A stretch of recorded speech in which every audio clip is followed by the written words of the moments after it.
Hello everyone, it's been a while, but I'm back with another Esports Racing Canada lap guide video. This week we are heading to VIR, specifically their North course in the MX5 for our Esports Racing Canada Community League. Doing the North course because it's a shorter layout. The full layout would just be over a 2-minute lap for sure. So also the official series is running the same layout, so if you want to refer back to this guide, if you end up running any official races, feel free to do that as well. But yeah, let's jump right into the guide.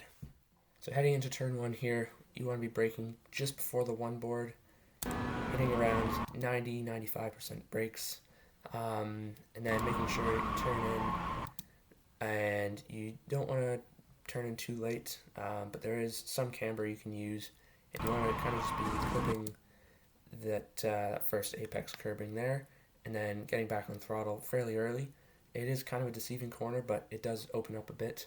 The one thing you want to watch out for is that you're not running out too wide, otherwise you'll just lose too much time. So you want to be keeping in the car somewhere close to the rubber line there, more or less in the middle of the track, but full throttle through here, and then bringing the car back to the right hand side.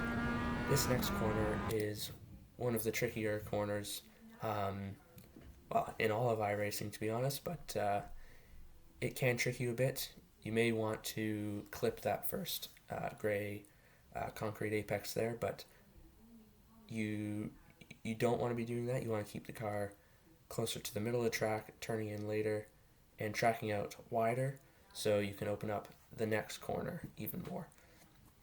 So watching through here, opening the corner up, bringing the car to the right hand side as much as possible, dabbing the brakes around 20%, and just using that minimal braking and trail braking just to get the car rotating.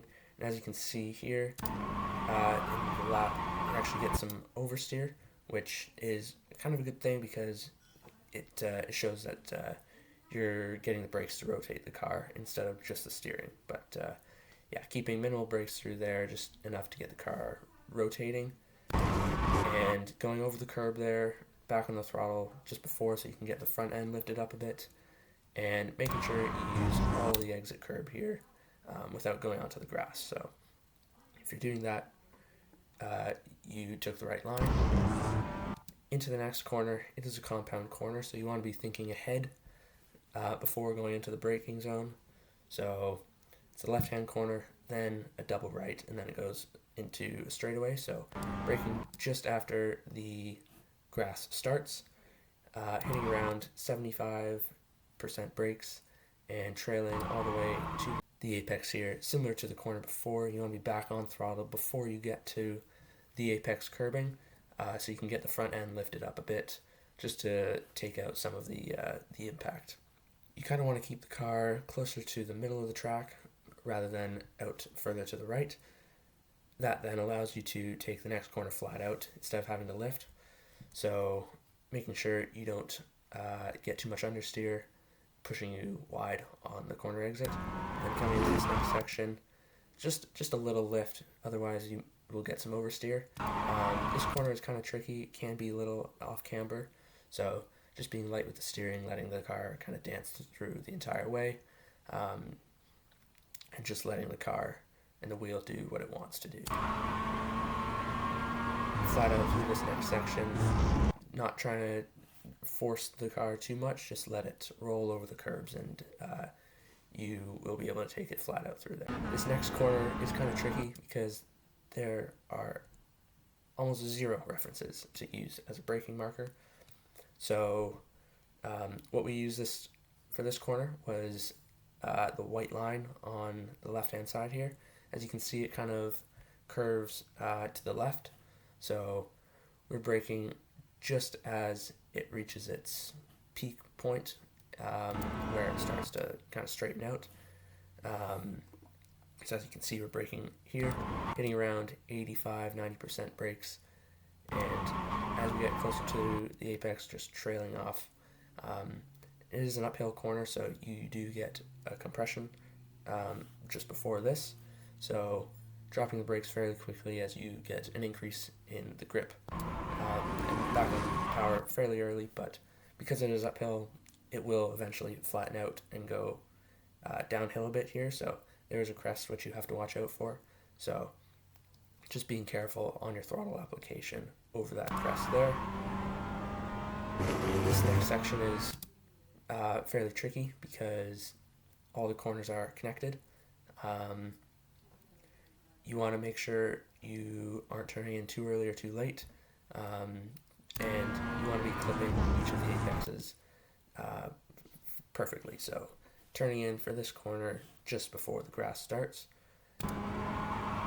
slight lift just to get the fronts pointed down a bit, but clipping that apex there, and then again clipping this one here, slight lift, getting a bit of oversteer from the curb, cutting this one as much as possible without getting a 1x, and then heading into the next one. It is also kind of tricky because of the crest. As you may know, where there is a crest, there's a loss of grip, like a few corners back, so over the brakes you will lose some grip. But in this lap, we're braking just as the track flattens out. It may have been just a little late as we get some oversteer, which you'll see in a second. So you can brake just before the crest, and that way you can get the car slowed down in time. Or you can brake even harder and start trailing as you turn in. The car rotating as much as possible on the brakes there. Cutting this curb there and flat out all the way down here. This one is pretty tricky as well because it leads onto the main straight, which is a long straightaway.